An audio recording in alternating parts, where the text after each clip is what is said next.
Graça e paz, meus irmãos. Estava com saudade dessa casa, a honra que vocês têm me dado. Agora essa apresentação aí, meu amigo. Eu acho que ele ensaiou um mês para fazer isso tudinho. Que honra. De fato, essa igreja, essa família, esses apóstolos, é uma família que Deus nos deu. E a honra de ter hoje aqui meu amigo, meu irmão, apóstolo Zilda, apóstolo Rafael, com o pastor Everton, Jéssica, né? A esposa dele. O meu amigo e irmão também, pastor Flávio e Fabiana, que são lá de Garanhuns. E aqui tem os meus filhos na fé. Alguns não puderam vir, já estão lá em Jundiaí. Outros estão voando agora de madrugada. Mas no total, comigo e minha esposa, são 36 pessoas. Com esse casal de Garanhuns, somos 38, que estamos aqui na conferência do apóstolo Sérgio. Aqueles que vieram comigo, fiquem de pé, por favor. Esses aqui são nossos filhos na fé. Pastores, supervisores, diáconos, que disseram a mim: eu quero conhecer a igreja do pastor Juliano, do apóstolo Juliano. E eles não vieram me ouvir pregar, eles vieram conhecer a sua casa, de tanto que eu falei da honra que eu tive aqui. Amém? Sente, por favor.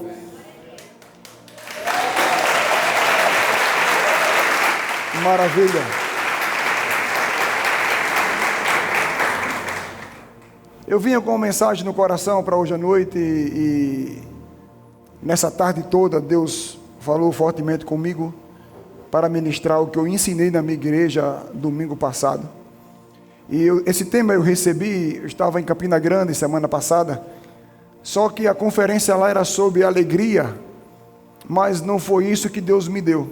Às vezes Deus nos dá coisas a partir de uma palavra, de um versículo, de algo que nós vemos. E para nós que ministramos, estamos sensíveis ao Espírito Santo, porque a nossa vida é aprender, claro, para primeiro praticar, mas também ensinar, preparar pessoas. E Deus falou muito comigo acerca daquilo que Ele repartiu com a igreja. Nós chamamos de atributos. Existem os atributos não relacionados. O que são isso? É aquilo que Deus é e tem, e que Ele não compartilha com sua criatura, com seus filhos, com a igreja. Por exemplo, a sua onipotência é um atributo que Ele tem, mas Ele nos deu poder pelo Espírito, mas não deu todo o poder. A sua onisciência, a sua onipresença, seu tratamento com o tempo. Deus é atemporal. O passado, o presente e um futuro é um eterno agora para Deus. Não existe surpresa para Ele. Então esses atributos Ele não repartiu com a igreja, porque é dele, sua soberania. Ele é soberano. Nós temos um relacionamento de filhos, mas também temos um relacionamento de servo. Nos deu poder, autoridade, o nome de Jesus, mas o soberano é Ele. Mas existem atributos de Deus que o homem não tem como receber se não estiver em Cristo. E dos que eu vou falar, existe um que é a base de todos eles. Eu vou falar alguns atributos, embora seja uma infinidade, por direção do Espírito Santo, mas preste bem atenção. Em Cristo nós somos, podemos e temos. Diga assim: em Cristo eu sou, eu posso, eu tenho. A responsabilidade do cristão é aprender sobre esses direitos e desfrutar, viver as bênçãos e privilégios que o Senhor conquistou para nós na cruz do Calvário. Todo cristão, todo aquele que nasceu de novo, a Bíblia diz em 1 Coríntios 6,17, que aquele que se une ao Senhor é um só Espírito com Ele. Isso é muito importante porque em 2 Pedro, capítulo 1, versículo 4, diz que Deus nos fez participantes de sua natureza. Nós sabemos que a natureza de Deus é o amor. 1 João, capítulo 4, versículos 7 e 8, fala que Deus não tem, Ele é o amor. Então, ser participante disso é uma condição passiva do cristão. Porque em Cristo eu sou. Não porque eu conquistei com meu esforço, minha capacidade, mas eu recebi por estar nele. Por estar nele eu sou liberto, sou salvo, sou curado, mais que vencedor, porque eu estou nele. Então esses atributos Deus repartiu com a igreja, porque se associou aos seus filhos. Eu quero trazer algumas coisas para vocês, e vocês devem entender isso aqui, porque nós aplicamos justamente no nosso dia a dia. Mas de tudo o que somos, temos e podemos, tem um que é especial, onde temos a ordenança de andar e viver por isso. Mas vamos começar. Se você gosta de anotar aí, a Bíblia diz que em Cristo, diga assim: eu sou luz e sal.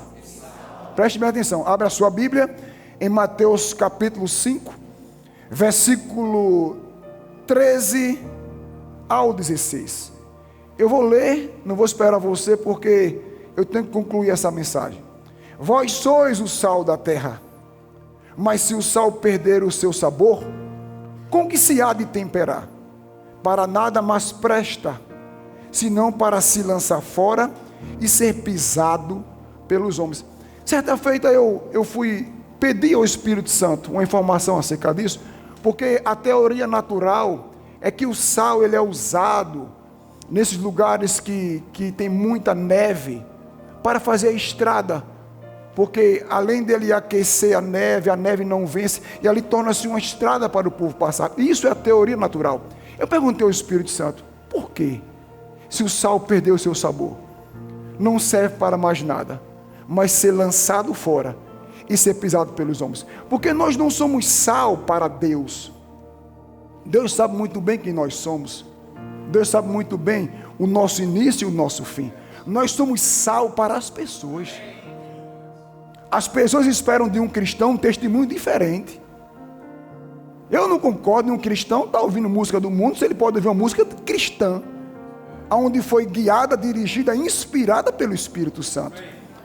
O cristão deve escolher sim o ambiente que deve estar, com quem deve estar, aonde vai, porque a Bíblia ensinou isso aqui. A palavra diz em 1 João capítulo 2, versículo 15, que o mundo e tudo que há nele não presta. O prazer da carne, a concupiscência dos olhos, vem do mundo. E a Bíblia diz no versículo 16 que o mundo passa e aquilo que ele oferece também, mas aquele que faz a vontade de Deus permanece para sempre. Então nós temos instruções. Como é que o sal perde o sabor? Quando o testemunho do crente não vale mais para o mundo. E agora ele é chamado de crente safado, crente mentiroso, crente prostituto, e daí por diante ele é pisado pelos homens. Diga para o seu irmão: não perca seu sabor. Diga, porque é esse sabor que faz a diferença aqui na terra.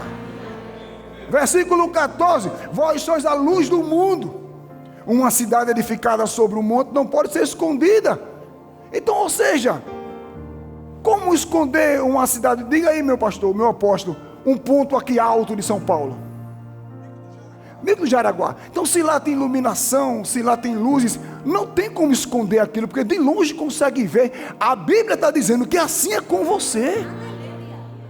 Quantos cristãos querem se esconder, se camuflar? Não tem como não. Quando você fala que é cristão, o povo já espera algo diferente de você. E a função da luz, sabe o que é luz? Sabe o que é ser luz para o mundo? A Bíblia diz que o mundo está em trevas, e quem está em trevas está em escuridão. Quem está em escuridão não sabe se a roupa está rasgada, não sabe se está sujo, não sabe se o cabelo está assanhado, não sabe se a barba está por fazer, porque ele não se enxerga. Mas quando você chega perto dele, a luz que há em você faz ele se enxergar e ver como ele está.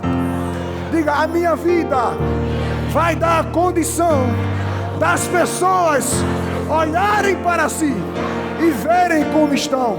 Mas, irmão, se sua luz estiver apagada, como eu posso ler esse sermão? Como podemos abrir a Bíblia se tudo aqui estiver apagado? Observe que o versículo 15 diz para que serve a luz. Igualmente não se acende uma candeia para colocá-la debaixo de um cesto. Ao contrário, coloca-se no velador e assim ilumina a todos que estão na casa. Irmão, nós estamos iluminados porque as luzes desse lugar estão no lugar certo.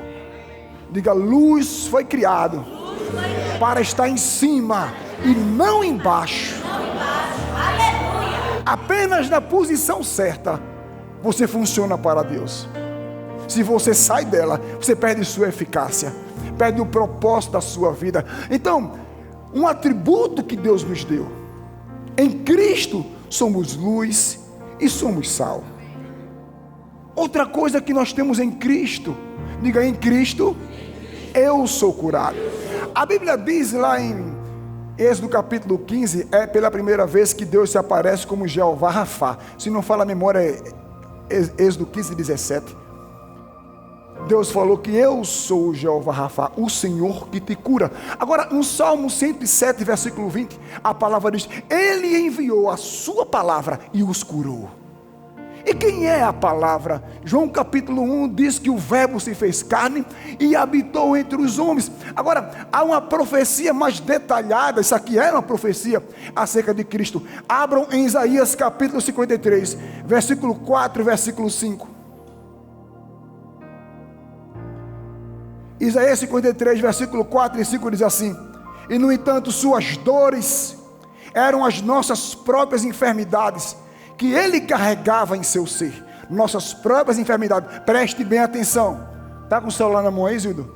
Zildo, se você está com o celular na mão e alguém carrega esse celular, você possui ele nesse momento? Ele está com você? Diga: Jesus levou, carregou minhas enfermidades. Diga para o seu irmão: se alguém aqui está enfermo, está de forma ilegal, Jesus carregou. É o que está dizendo. Sobre seu corpo levou todas as nossas doenças. Contudo, nós o julgamos culpado e castigado por Deus, pela mão de Deus, ferido e torturado. Versículo 5: Mas de fato ele foi transpassado por causa das nossas próprias culpas e transgressões, foi esmagado por conta das nossas iniquidades. O castigo que nos proporcionou a paz caiu sobre ele, e mediante suas feridas fomos. Essa palavra fomos está em que tempo? Passado, presente ou futuro? Então, irmão, se eu fui curado, por que eu abro a boca para dizer que sou doente? Escute bem, estou lhe mostrando cada ponto e vou lhe mostrar o que segura tudo isso. Somos curados. Aqui foi a primeira ou a principal profecia de Isaías. A Bíblia diz em Mateus capítulo 8, a partir do versículo 14, que Jesus foi na casa da sogra de Pedro e a curou da febre. E no versículo seguinte diz que trouxeram-lhe muitos enfermos e endemoniados, e ele com uma só palavra, curou todos os doentes e expulsou todos os demônios. Aí se cumpre Salmo 107, versículo 20. Ele enviou a sua palavra e os curou. Versículo 17 diz o seguinte: que tudo isso aconteceu para que se cumprisse o que foi dito pelo profeta Isaías. Ele levou sobre si nossas enfermidades. Aí se você for em 1 Pedro capítulo 2, versículo 24, vai dizer a mesma coisa, que fomos perdoados os nossos pecados e ele levou nossas enfermidades. 3 vezes na Bíblia a palavra está dizendo: você é curado, Jesus te curou. Mas as pessoas ainda insistem em dizer que a doença é sua, aonde a Bíblia diz que ele já levou. Diga para o seu irmão: se ele levou, não te pertence mais. Vou correr aqui por causa da hora. A Bíblia também diz que um dos atributos que ele desenvolveu com a igreja é a prosperidade. Diga: eu sou próspero. Abra sua Bíblia em 2 Coríntios capítulo 9. Engraçado que isso aqui é preparado em um momento de tarde na minha casa com adoração. E eu começo a adorar, orar no Espírito, e o Espírito vai dando, diga para o seu irmão, a comunhão com o Espírito vai te dar coisas do Espírito. Diga: a Bíblia diz que o homem espiritual compartilha coisas com quem é espiritual. Ei, uma vida no Espírito não permite você pecar. É verdade. Uma vida no Espírito vai você ser seletivo aonde anda e com quem anda. Uma vida no Espírito vai você pensar 2 vezes no que vai entrar em tua casa e fazer você ouvir. Mas a ausência da vida no Espírito deixa o crente desmantelado. Tudo ele pode. Que besteira, que nada quer, rapaz. A Bíblia diz: sede santo, porque aquele que te chamou é santo. Temos que entender esse tipo de coisa. A igreja hoje está querendo entrar em um caminho errado, mas o Espírito não vai deixar. O povo está querendo achar que pecado é normal, irmão. Quem peca, a Bíblia diz em 1 João capítulo 3, quem peca é do diabo. Quem peca é do diabo. João 8,48, João 8,44, tende por pai o diabo, porque ele é mentiroso. Quantos crentes mentindo e achando que é normal? E o que é isso? A ausência de vida no Espírito. Se tivesse lendo e orando, ia ter compromisso com a verdade. Mas porque não tem essa vida dentro de si, por qualquer besteira peca, cai, falha. Diga para o seu irmão, e ainda acha que é normal. Vai para lá, carnal. 2 Coríntios capítulo 9, versículo 10 e 11. Aquele que oferta a semente ao que semeia e pão ao que tem fome, também vos suprirá e multiplicará a semente e fará desenvolver os frutos da vossa fidelidade. Sereis, diga, eu sou próspero em todas as áreas da vossa, em todas as áreas, também inclui a financeira. Sereis enriquecidos na área financeira, a fim de que possais ser o quê? Generoso. Não ser soberbo, não ser orgulhoso, mão de vaca, mas generoso, porque a Bíblia diz em Provérbios capítulo 11 que o generoso prospera. O generoso, Deus nos enriqueceu para sermos generosos.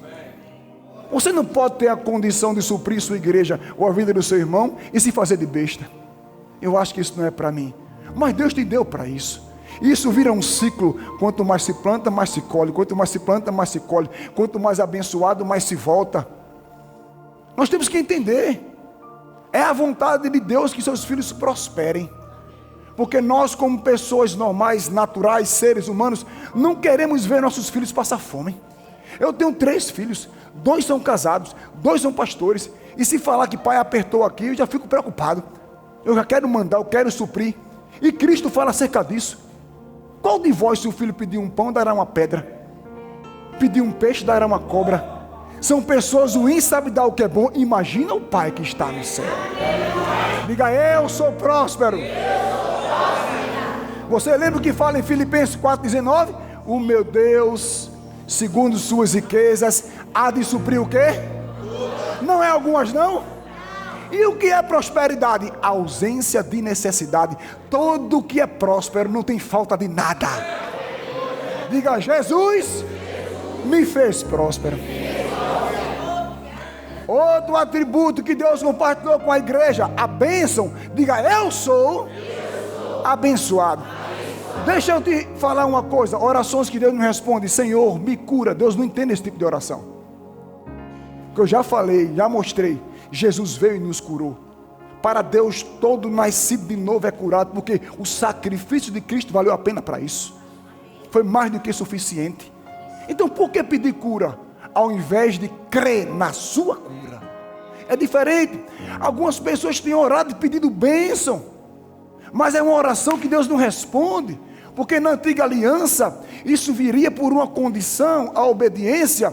Deuteronômio capítulo 28 diz que se obedecêssemos o Senhor, as bênçãos correriam atrás de nós e nos alcançava. Diga, mas na nova aliança é diferente. Diga, a bênção não vai correr atrás de mim, porque já está dentro, sobre e ao redor da minha vida. Bota aqui, minha filha, Efésios 1:3. Bendito seja o Deus e Pai do nosso Senhor Jesus Cristo, que vai nos abençoar, amém? Não diga amém não. Não vai, diga assim, já me abençoe com todas as bênçãos espirituais nas regiões celestiais em Cristo Jesus. É uma perca de tempo o cristão pedir para ser abençoado, aonde Deus já abençoou sua vida, a sua família, a sua casa e tudo que ele fizer. Agora, como na antiga aliança, na nova segue-se a mesma coisa. Uma vida de obediência, uma vida de santidade, uma vida de fé vai manifestar as bênçãos ao teu favor.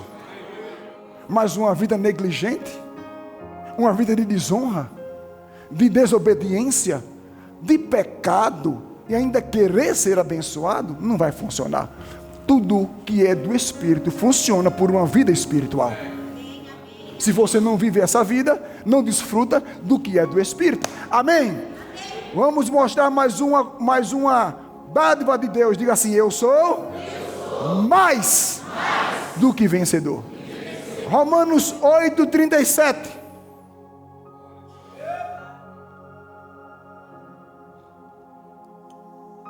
Não dá para parar muito nessas coisas, embora o coração quer parar, mas eu quero chegar no final. Contudo, em todas as coisas somos mais que vencedores por meio daquele que nos amou. Quantos cristãos contando derrota?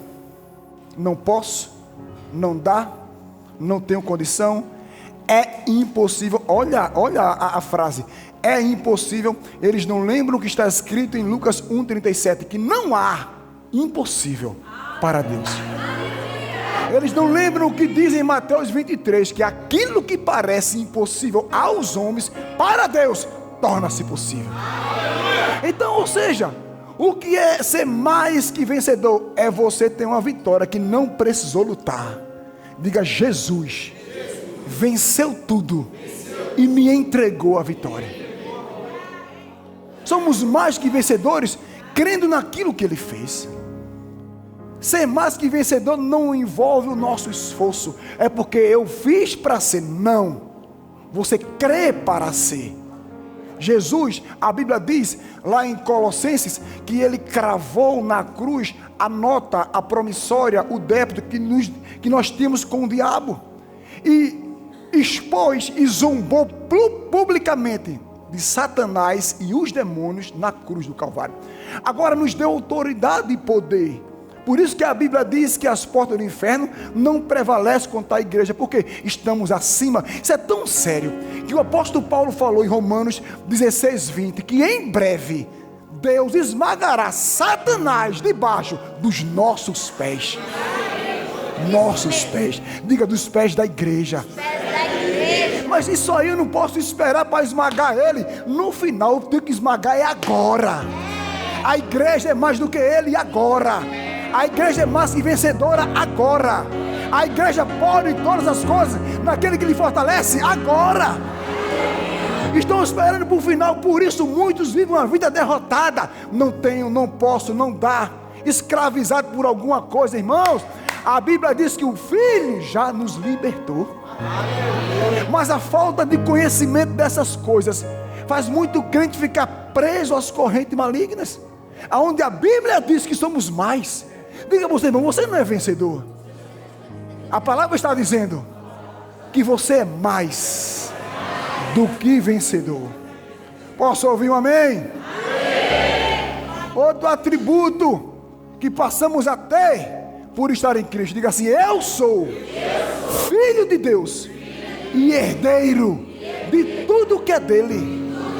Romanos 8:16, abram aí por favor, que diz que o Espírito Santo não é a pessoa que está ao seu lado, não é o pastor que prega, não é o seu pastor. O Espírito Santo testifica com o nosso espírito. Diga assim: não testifica com a minha alma. Diga: eu não preciso me sentir filho, eu não preciso chorar para ser filho, eu não preciso mendigar para ser filho. Diga: o Espírito Santo está me dizendo agora: você é filho de Deus. E agora todo filho tem direito a uma herança. Se somos filhos, versículo 17, também somos herdeiros. Herdeiro de Deus e co-herdeiro com Cristo. O que significa ser co-herdeiro? Não é ter uma herança de 1.000 e dividir 500 para cada um. Ser co-herdeiro é ter direito à mesma herança que o outro tem. Ou seja, olha a posição que Deus nos colocou. Tudo que é de Jesus também é seu. Meu Deus! Só que o apóstolo Paulo ensina aos Gálatas que o herdeiro, enquanto é menino, ele precisa de curadores e tutores. O que é isso? Administradores do seu bem. Embora dono de tudo, não mande nada. Diga, por isso, preciso crescer, amadurecer, para tomar posse do que é meu, por direito. Por direito. Aleluia. Existe uma infinidade de atributos que recebemos de Deus quando nascemos de novo e passamos a ser um com Cristo. Mas existe um em especial que sustenta, aleluia, todos os demais atributos. E isso se chama fé. É aí que eu quero entrar. Porque se você não tem uma vida de fé, você não crê suficientemente que é salvo. Se você não tem uma vida de fé, você não crê que é curado. Se você não tem uma vida de fé, você não crê que é próspero. Mas por quê? Porque a fé não se baseia no que se vê. Você pode olhar para a sua casa e as coisas estão faltando, e a Bíblia dizendo, Ele te enriqueceu. Se você não andar por fé, você vai olhar a enfermidade gritando e doendo no seu corpo. E a Bíblia diz, Jesus sofreu no corpo dele para curar você. Nessa conferência, o ministro principal é Keith Moore. Ele era o salmista de Kenneth Hagin. Salmodiar é aquele momento na música que a pessoa sai da letra e começa a louvar, tu és maravilhoso, tu és bom. A gente vê muito nosso apóstolo fazendo isso. Tu és maravilhoso, tu és santo, tu és magnífico. E esse homem ensinando, ele disse que chegou numa cidade nos Estados Unidos e encontrou uma mulher que estava com câncer e ela não tinha força nem para falar. Então, alguém disse, Keith Moore, tal pessoa, aluna do Rema há 30 anos, está morrendo, vamos orar por ela. E ele foi. Quando chegou lá, a confissão dela era, eu não tenho força para nada. A minha força foi embora. E ela quase não conseguia falar. E ele disse, mas a Bíblia diz, diga ao fraco, eu sou forte. E levou ela a mudar sua confissão. Diga, eu tenho a força do Senhor. Porque a Bíblia diz em Efésios 6,10, para nos revestirmos, nos fortalecermos na força e no poder do Senhor. E ele levou ela a confessar. E ele falou que ela estava deitada, deitada. Com 40 minutos confessando, ela aprumou o travesseiro, levantou o corpo e começou, eu tenho a força do Senhor. Eu tenho. Daqui a pouco, com mais 1 hora confessando, ela estava sentada na cama. Eu tenho a força do Senhor. Com 2 horas confessando, essa mulher levantou da cama e começou a falar tão alto que se ouvia fora do quarto, eu tenho a força do Senhor. E ele foi embora, orou por ela e tal. Depois de um tempo ele voltou para o Texas, para Tulsa, que é em Oklahoma. E alguém chegou, Keith Moore, lembra daquela mulher que visitamos? Sim, ela está totalmente curada. Diga, ela só precisava crer no que Jesus já fez por ela. Então não adianta você dizer que é, se não tem fé para sustentar o que você é diante das circunstâncias. Não tem. Porque eu tenho um ditado que carrego comigo, no bom todo mundo é bom. Eu quero ver quando as coisas apertam, qual será o testemunho, qual será a posição. Então a fé, como os demais atributos, nós também a recebemos de Deus, para que possamos viver por ela. De todos os atributos que eu li, você não vai ver, viva como sal, viva, não. Viva no amor, tem tantas outras coisas que eu não coloquei aqui. Mas a Bíblia diz que temos que viver pela fé. Por isso que ela segura, porque a fé me dá condição de crer diante de qualquer situação, que aquilo que a Bíblia diz a meu respeito é verdade, que Deus não pode mentir. Então, mas e eu tenho fé? Rapidamente, Romanos 12:3, lá a partezinha final, que diz que Deus repartiu ou distribuiu, ou concedeu uma medida de fé para cada pessoa. Aqui fala assim, ó, de acordo com a medida da fé que Deus lhe proporcionou. Diga para o seu irmão, Deus já te proporcionou fé. Agora, bota aqui, filha, Tito capítulo 1, versículo 1. Eu estou lendo a Bíblia dizendo que nós temos. Por quê? Porque depois que a gente lê que tem, Deus passa a exigir. Depois que eu sei que eu tenho, eu passo a ter a consciência, já que eu tenho que viver. Tito 1, Paulo, servo de Deus, apóstolo de Jesus Cristo, para promover o quê? Promover a fé. A fé que é de quem? Que é de quem? E quem são os eleitos? Todos aqueles que creem em Jesus. A fé que a fé é, diga, a fé é minha. Está aqui, ó. Diga para você, irmão, é um pecado dizer que não tem fé. Diga, é um pecado orar clamando, Deus me dá fé. É um pecado. Judas capítulo 1, versículo 3, filha. Judas capítulo 1, versículo 3. Amados, enquanto me preparava com grande expectativa para vos escrever acerca da salvação que compartilhamos, senti que era necessário. Preste bem atenção, não foi um sentimento natural, foi uma instrução do Espírito Santo. Senti que era necessário, antes de tudo, encorajar-vos a batalhar, lutar, guerrear dedicadamente pelo quê? Pela fé confiada, de uma vez por todas. Diga, não peça fé a Deus. Diga, Deus já te deu, de uma vez por todas. Agora eu batalho por ela. O apóstolo Paulo chama de o bom combate da fé. E o que é? Está doendo, mas a palavra diz que eu sou. Isso é batalhar. Parece que não tem jeito, mas a Bíblia diz que o meu Deus tem poder para dar jeito em tudo. Aí com que eu fico agora? A informação do que eu vejo, a informação que eu sinto, ou com aquilo que a palavra diz? Diga, fé é ignorar, passar por cima de sentimentos, palavra contrária, para ficar com a palavra. Diga para o seu irmão, fique com a palavra. Já que você sabe que tem fé, agora vem a exigência. E onde ela está? Hebreus 10, 38. Esse aqui é o versículo da minha vida. Essa aqui é o versículo que eu aplico para a minha vida. Hebreus 10, 38. Mas o justo viverá, não é pelo salário. A vida é depender. O justo viverá, dependerá, precisará em todo o tempo. Não é do dinheiro, não é de pessoas, não é do trabalho, mas é da fé. Porque tem coisas que o dinheiro não compra, tem coisas que pessoas não fazem, mas a fé traz.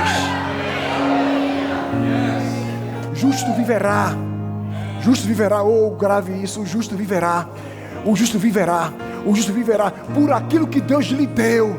E o que Deus deu para ele viver? Fé. Porque, contudo, se retroceder, voltar atrás, desistir, minha alma não se agradará dele. Porque muito crente não recebe de Deus, porque Deus não tem se agradado. Por quê? Porque não crê, irmão. Dá mais crédito ao que se vê, dá mais crédito ao que as pessoas falam, dá mais crédito ao que se sente, e muitas vezes até o que o diabo fala, do que aquilo que está escrito em sua palavra. Versículo 39. Diga, eu, entretanto, não sou dos que regridem para a perdição. A Bíblia classifica aquele que retrocede na fé, está perdido. Está ali, ó. O que regride, perdeu. O que regride não avança. O que regride não verá. Você sabe por quê? A irmã de de Lázaro falou para Jesus: se o Senhor estivesse aqui, meu irmão não teria morrido? Isso não foi uma dúvida dela, não. É porque ela mandou chamá-lo há 4 dias atrás. Quando o mensageiro chegou em João capítulo 11, aquele que tu amas está doente. E a resposta do Senhor foi: essa enfermidade não é para a morte, mas para glorificar o nome do Senhor. Ele demorou mais 4 dias. No quarto dele falou: bora, vamos embora. Para os discípulos: Lázaro dorme. E um deles falou: mas se ele dorme está bem. E falou: Lázaro está morto. Quando Cristo chega, a primeira coisa foi: se o Senhor estivesse aqui, tivesse vindo quando eu chamei. Ele estava vivo. Ô Marta, teu irmão vai ressuscitar. Eu sei, Senhor, eu sei que Ele vai ressuscitar na ressurreição do último dia. Marta, eu sou a ressurreição da vida.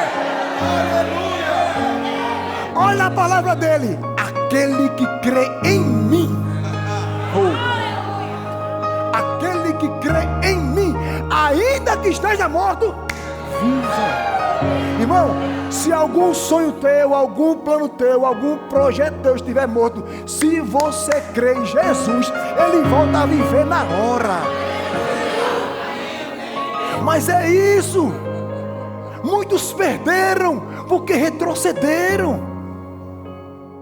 Muitos perderam, não é por causa do seu pastor ou a igreja, não. É porque não crê mais. E a Bíblia diz que fé agrada a Deus. Quer ver? Hebreus 11:6. Fé agrada a Deus. Fé agrada a Deus. Em verdade, sem fé é impossível o quê? Ô irmão, presta bem atenção a esses últimos versículos. O primeiro falou de uma vida. Viverei pela fé. Agora, embora eu li tantos atributos, que somos sal, próspero, curado, nós andamos em amor, recebemos. O amor é nossa estrutura. Romanos 5:5 derramou o seu amor e o seu espírito em nosso espírito. Mas a Bíblia está dizendo: o que agrada a Deus é quando eu creio. É quando eu creio. Sem fé é impossível agradá-lo, porque é necessário que aquele que se aproxime de Deus creia que Ele existe e é real. Uau. Diga para o seu irmão: não estou vendo Ele aqui, não posso tocar nele aqui, mas Ele disse que estaria aqui. Aleluia. Fé é isso.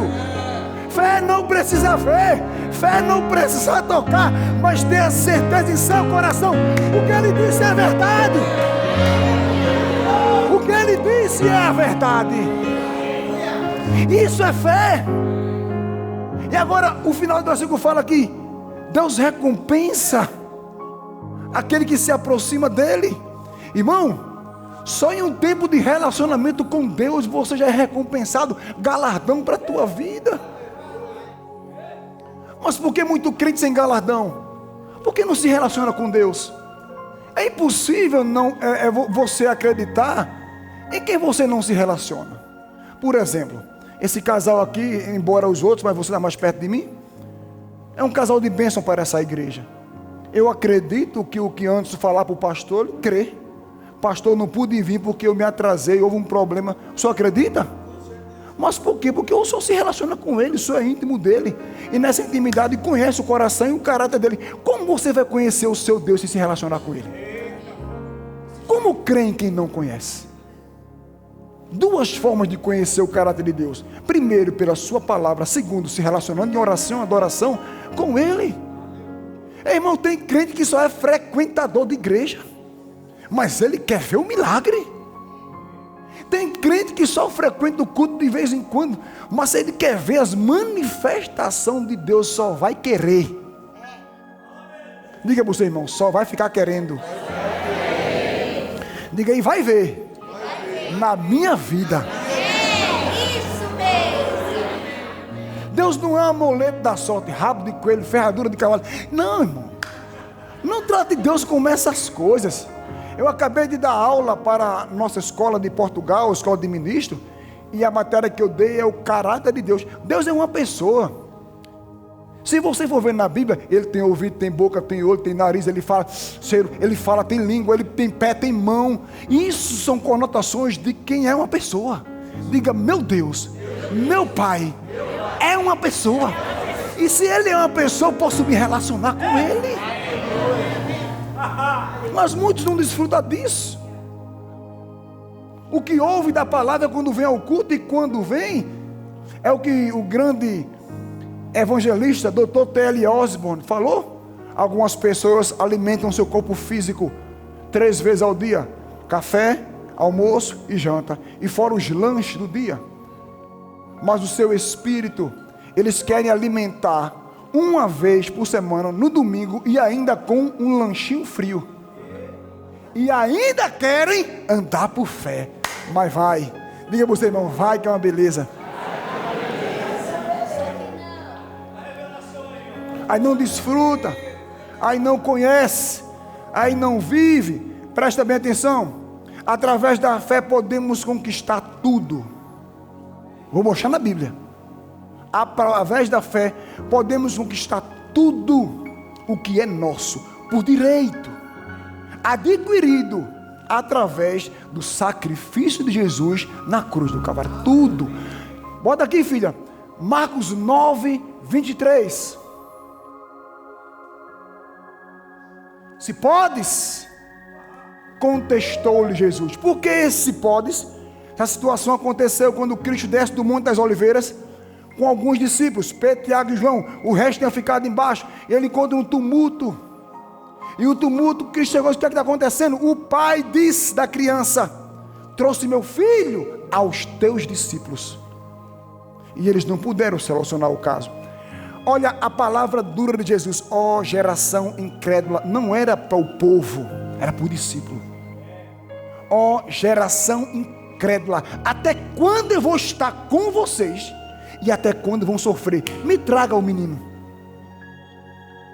Quando acontece isso aqui? Desde criança, o demônio joga no fogo, joga na água. Se tu podes fazer alguma coisa, ele jogou a responsabilidade para Jesus. Diga para o seu irmão: a responsabilidade de fazer foi de Jesus, mas a responsabilidade de crer é nossa. Aí por isso que ele fala: se podes. Você está perguntando se eu posso resolver isso aqui?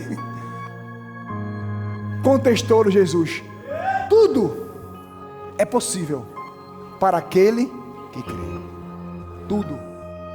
Tudo aqui não limita nada. A Bíblia diz que através da fé, o que nós queremos, o que nós sonhamos, o que nós oramos, desejamos, tudo, preste bem atenção, tudo que está alinhado com a palavra e a vontade de Deus. Tem crente orando para pessoas erradas morrer, tem crente orando para vizinho se mudar. Esse tipo de oração Deus não escuta. Isso é melhor para o catimbó, lá resolve. Diga: tudo que está alinhado com a vontade. Diga: e a vontade de Deus é tudo que é bom, perfeito e agradável. Tudo é possível. Então não há impossível para o crente. Há? Não, porque a Bíblia diz que tudo é possível para aquele que... A Bíblia manda a gente andar. O que é andar? Se movimentar, ter uma vida. Bota aqui, minha filha, por favor, 2 Coríntios 5, 7.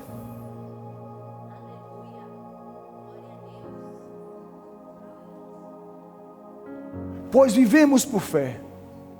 Em algumas traduções diz: pois andamos por fé, e não por aquilo que se pode ver. Aquilo que se pode ver é um problema para nós. Eu não sei se já aconteceu com você, apóstolo Zildo, com o senhor, mas é fácil orar por uma dor de cabeça, é fácil orar por uma dor no braço, mas daqui a pouco a pessoa morreu. A grandiosidade do problema, se você não tiver cuidado em piscar de olhos, leva a sua fé.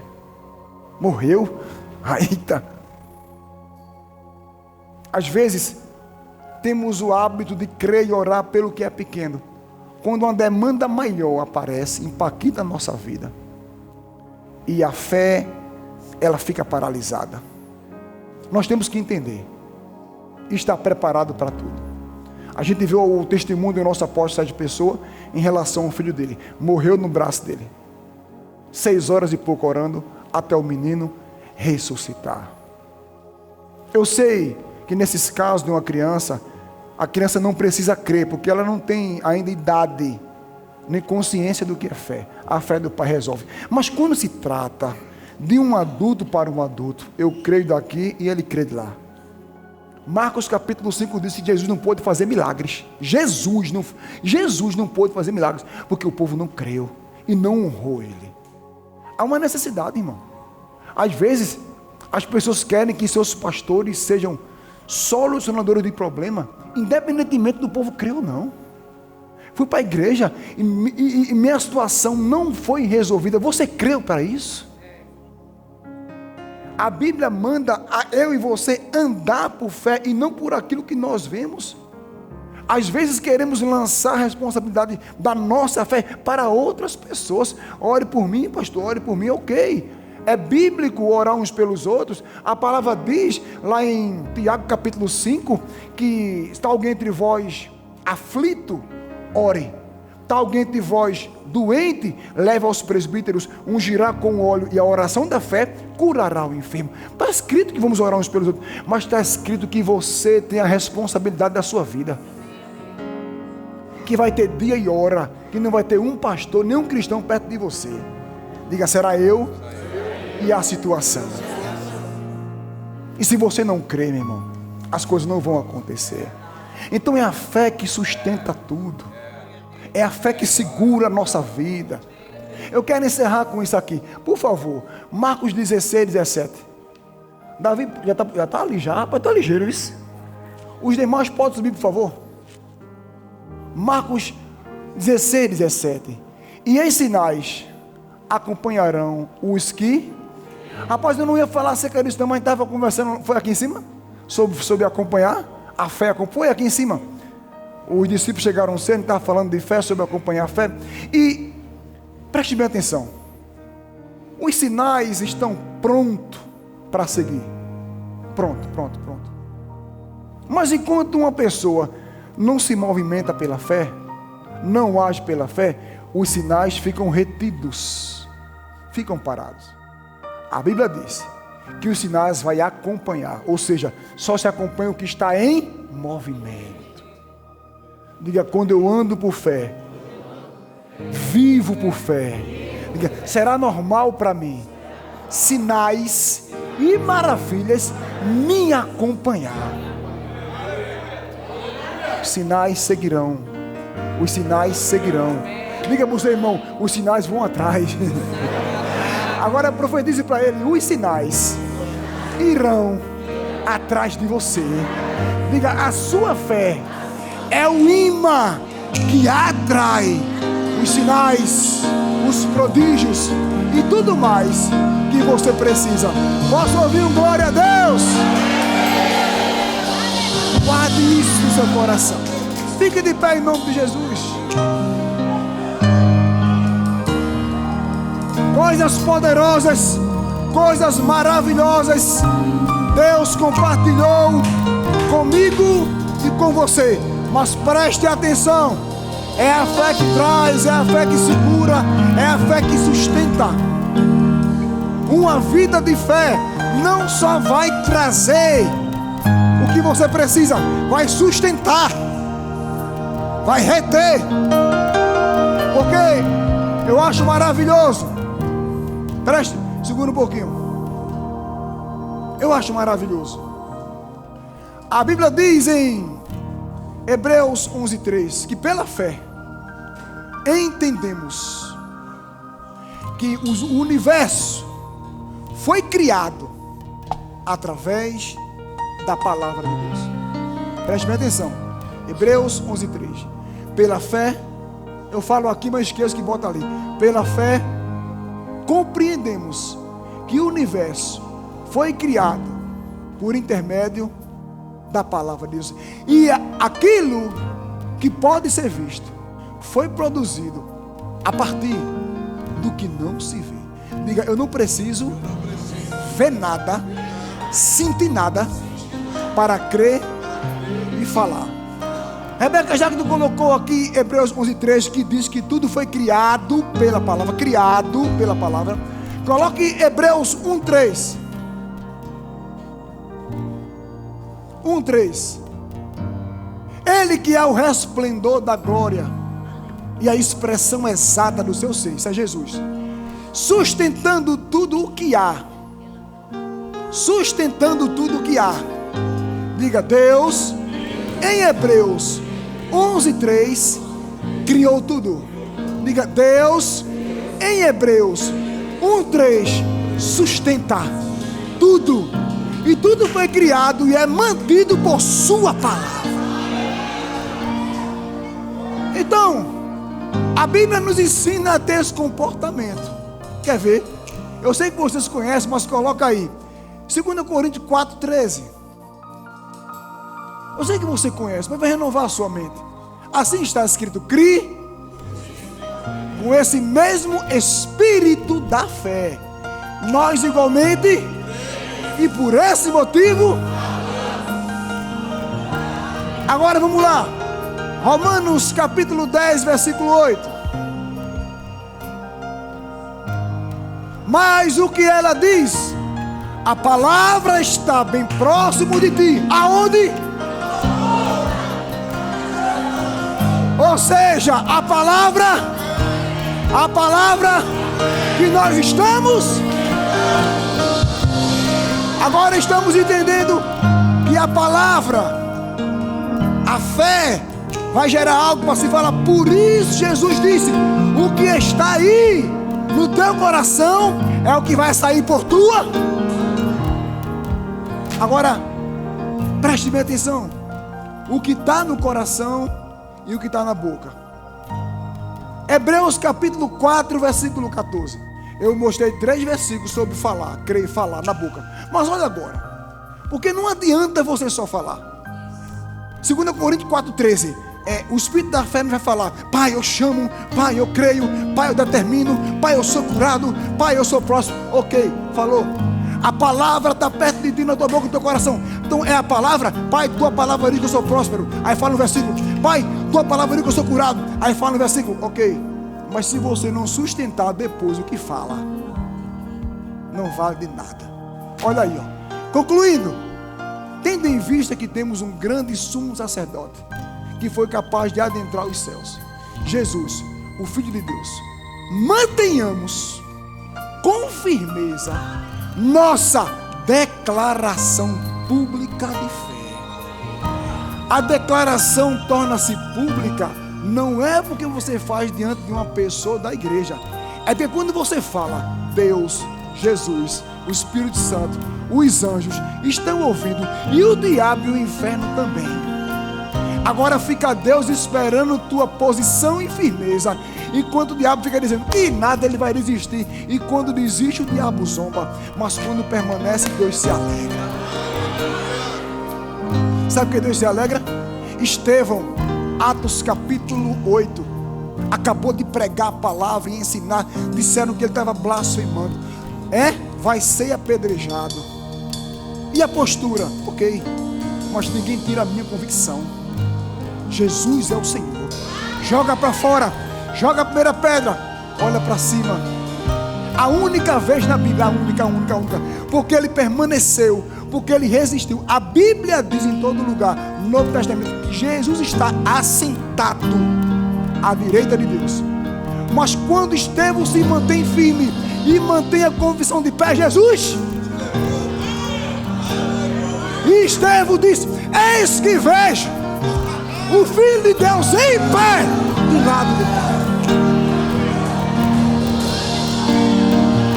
Jesus disse: sede fiel até, e dar-te-ei a coroa. Creio eu que Estevão viu Jesus: vem receber a tua coroa, Estevão. E fiel até a morte. Irmão, quem conhece o Deus que serve, quem conhece o nosso Deus, não abre mão dele por nada. Talvez você não saiba, mas irmãos nossos na Nigéria estão sendo queimados vivos para negar a fé, e não tem negado. famílias inteiras na China, Coreia do Norte, sendo presos, mortos, porque pregam Jesus, e eles não negam, por isso que são mortos. O que é que nós passamos? Um desemprego, um desentendimento, uma enfermidade, uma bobagem. Vou sair da igreja, estou chateado. Deixa de ser menino, rapaz. O evangelho nunca foi para criança. Cresça! Jesus quer usar você, mas não como um garotinho que com tudo se magoa. Coisas piores estão por vir, igreja. Coisas piores estão para vir, para assolar a igreja. Querem fechar a igreja no Brasil. Já está prestes a aprovar uma lei. Sabe que lei?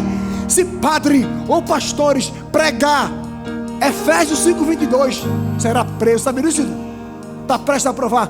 E o que fala em Efésios 5:22? Mulheres, sejam em tudo submissa ao seu marido. A lei quer aprovar isso. Quem pregar isso será preso. Tem muita gente que vai deixar de pregar, porque tem medo. Tem medo. Mas eu duvido aquele que anda pela palavra e por fé deixar de pregar essa verdade. Irmãos, prestem bem atenção. Eu estava na África do Sul, Joanesburgo, 2013. Eu vi, apóstolo Zildo, apóstolo Juliano, o pastor Cris chamar pastores de 76 nações: China, Coreia, Estados Unidos, África, França, Portugal, e eles cantavam um corinho universal. O último, ele deixou o Brasil por último. Eu estava lá e ele chamou o apóstolo Sérgio, porque ele era o que estava presidindo a comitiva. Apóstolo Sérgio, cante. E o apóstolo cantou aquela música no idioma do português brasileiro. E aquele homem parou assim e falou: uau, que idioma lindo! Será esse o idioma do céu? Tinha 76 nações, algumas potências mundiais de forma financeira muito maior do que o Brasil, inclusive Estados Unidos, França, Espanha, Inglaterra. Mas ele virou para o Brasil, cheio do Espírito, falou assim: ó, será do Brasil? Aí nós esperamos, e ele falou que se levantarão e sairão os pastores e missionários que vão tocar fogo no mundo na última geração. Ai, você acha que o diabo não vai querer apagar isso não, Zildo? O diabo quer distrair a igreja, porque a distração é inimiga da unção. Eu vou pro culto todo domingo, que besteira ele puxou pro hoje. É besteira nada, rapaz.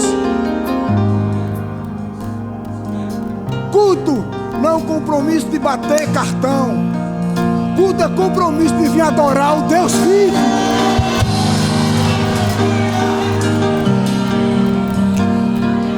O diabo vai querer distrair.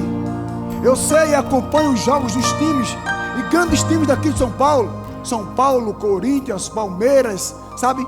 Os times bons. E quantos crentes, dia de culto, vai pro jogo e não vai para a igreja? Quantos? Eu ouvi relato de pastores que eles mudam o horário do culto aqui, porque não dá para combater com Corinthians, Palmeiras e São Paulo. Quantos? E o que é um culto para ele? Olha o que a palavra chama de culto. Romanos 12:1. Apresentai-vos o vosso corpo como sacrifício vivo, santo e agradável a Deus. Isso é o vosso culto racional. Cultuar não é simplesmente vir só à igreja. Cultuar é vir preparado para o teu encontro com Jesus. Cultuar é vir dar o seu melhor para o seu pai. Pai, eu marquei essa hora e esse dia para vir na IFAG te adorar, dizer que és bom, és maravilhoso, és santo e eu te amo. Isso é demonstração de fé. Posso ouvir um amém? Amém. Feche seus olhos. Glória a Deus. Oh, Ei, você que é cheio do Espírito, começa a orar em outras línguas aí, igreja. Ei, rababachorebiacanda, rabassoderebecandará.